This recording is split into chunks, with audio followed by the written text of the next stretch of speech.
theory by Raymond Keane. Now, the British, for some reason, don't like Paul Morphy. I suspect it has to do with the Howard Staunton incident. They always favor Howard Staunton's side in that controversy. You know, we think that Morphy went to England and Staunton dodged him and he evaded him and he misled Morphy, but they think that Morphy was an opportunist and a fraud and everything else. So in that book, The Evolution of Chess Theory, Paul Morphy's name is not mentioned at all. So Lecuture, the two-time Virginia State chess champion, wrote a book called Paul Morphy and the Evolution of Chess Theory.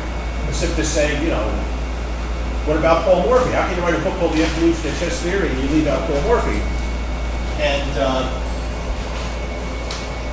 Paul Morphy, I think, is the reason why the Philip County Gambit is held in such low regard, because the way Chabot describes it, he compares Steinitz' 11-page essay on Morphy. A year after Morphy's death, Steinitz writes an 11-page tribute to Paul Morphy.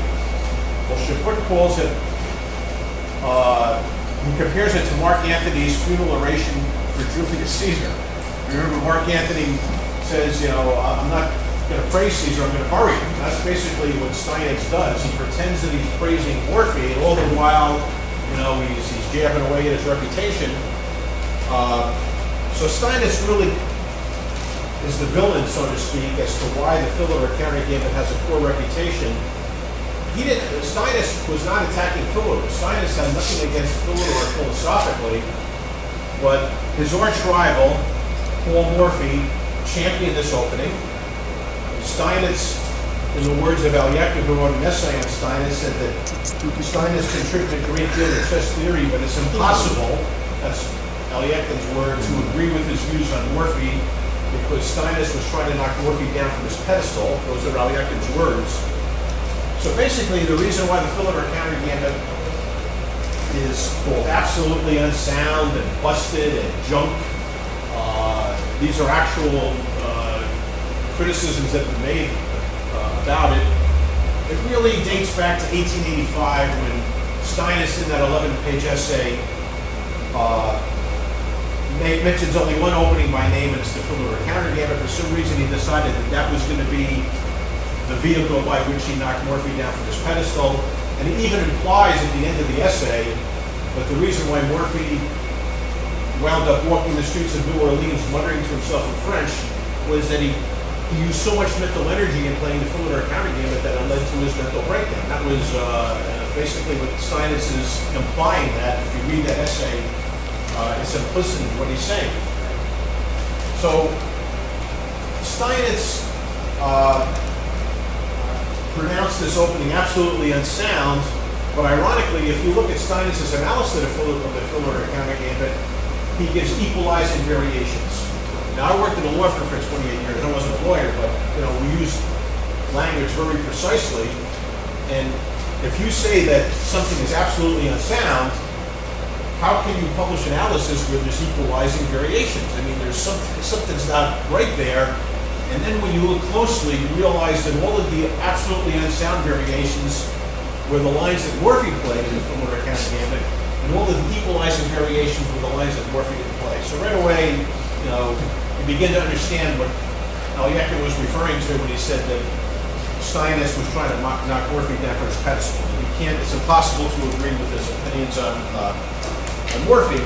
Now, 110 years later, in 1995, just to show you that this wasn't an isolated case, a book co-authored by an international master and a national master called The Big Book of Busts was published, where all of those busted variations are in one convenient volume. So I'm at a chess tournament in New Jersey, and this player comes up and he says, "Jim, I just saw you play the Philip County Gambit against the PA master. You better stop playing that line. It's busted. There's a new book out called The Big Book of Busts. You better buy that book, Jim. This line's busted, I'm telling you, So I buy the book, and I turn to the chapter on the Philip County Gambit saying, what have I missed all these years?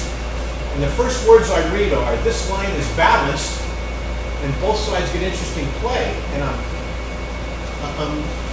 having that deja vu feeling of Steinitz saying it's absolutely unsound, but there's equalizing variations. Either it's busted, it can't be balanced and busted at the same time. So it's the way I write in my book, and by the way, a book's for sale there. The first edition of my book I'm selling for $5 and the second edition for $10. But in the introduction, I write that the problem with the Philidor counter gambit is not one of refutation, it's one of reputation. It has a bad reputation. So even though it's balanced, because it has a bad reputation, we put it in a book, busted variations, even though it's not busted. Even though there's equalizing variations, we say it's absolutely unsound. Now there's a blogger out there who doesn't like the Philidor counter gambit. He keeps calling it junk. But then when you look at his analysis, there's at least one variation in which his assessment is that the position is plus over equal slash equal. In other words, black is like that close to equalizing, and if that's junk, then there's thousands of chess openings that are junk, because when you're black, pretty much at the end of the first 12 or 15 moves, you're going to wind up slightly worse because white gets the advantage of the first tempo. So there's a big discrepancy between the rhetoric and the analysis. And I remember in October 1994, when my first edition came out, I got a phone call from my publisher, Bobby Dudley in Pennsylvania. There were only 1,000 copies printed. He goes, "Jim, I got some good news. You'll be happy to hear this. A German book dealer just bought 80 copies of your book." I said, Bobby, that's great, but I don't understand something. If he bought 80 copies, the German book dealer, he expects to sell them, but nobody plays this opening yet. And he said, "Jim, I run into this problem all the time. I publish books on a lot of other offbeat openings. It's chess snobbery." That's the way he described it. In other words, they'll buy the book, they'll read it, they'll add it to their collection of chess books, but they won't play it because they think it's beneath their dignity. Snobs, the problem that snobs have is something that they don't like. Instead of just saying, "I don't like it," they say it's bad. So they'll go to the art museum, they'll see an abstract oil painting and say, "Abstract oil painting is an art, it's junk," because they don't like abstract oil painting. Or rap isn't music. How can they give out a Grammy Award for rap? I heard one guy saying indignantly, rap is junk. Well, obviously the guy doesn't like rap. It doesn't mean that it's not music just because he doesn't like it. Or as a literature major, I remember people talking about modern poetry, which doesn't rhyme and it doesn't have any metrical pattern. And they'll say this free verse, that's not poetry, And the Philidor counter gambit does not follow Steinitz' general principles. But that doesn't mean it's not chess. And I've literally had chess masters say to me, "How can you play that? That isn't chess." That isn't chess. That's an unbelievably snobbish comment. And obviously it is chess. What they mean is they don't like the style of chess playing. And because they don't like it, now they're going to say that it's junk, that it's busted, that it's absolutely unsound, even though their own analysis, you're going to have to go to a secondary source, contradicts, the rhetoric that they use.